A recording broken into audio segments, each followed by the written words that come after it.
वीडियो को लाइक करें, नसीम टीवी 10 को सब्सक्राइब करें और बेल आइकन को दबाना मत भूलें।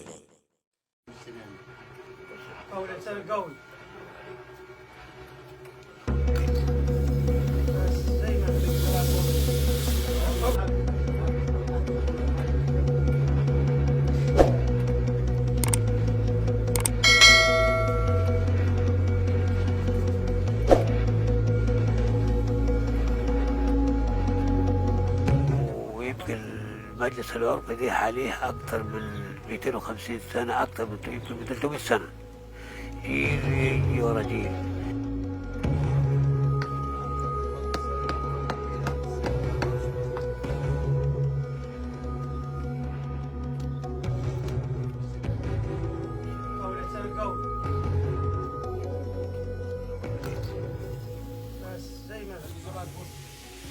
اقعد يا يحيى ولا يهمك اوعى تتحرك.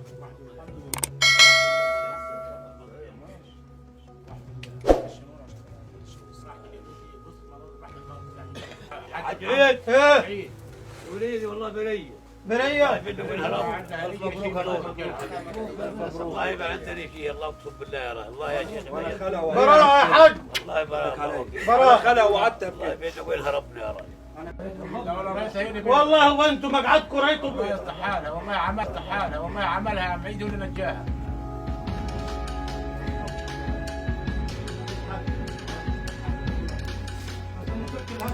الكبار بتاعت العيلة وبتاعت القبيلة يقروا الفاتحة إن احنا انت هتمسك البشعة دي أمانة، لا تمشي مشي جدودك، تمشي بما يرضي الله بين الناس وبين بعضيها، لا في تغش فيها، ولا طبعا اللي هو جاي عايز ياخد براءته والتاني عايز ياخد حقه، لازم تمشي بما يرضي الله.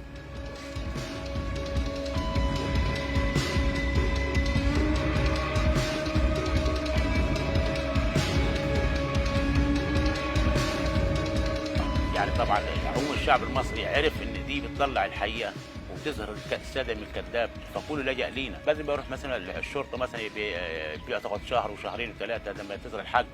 لا، هنا يا ابيض يا اسود، اظهار الحق في بضع ساعات.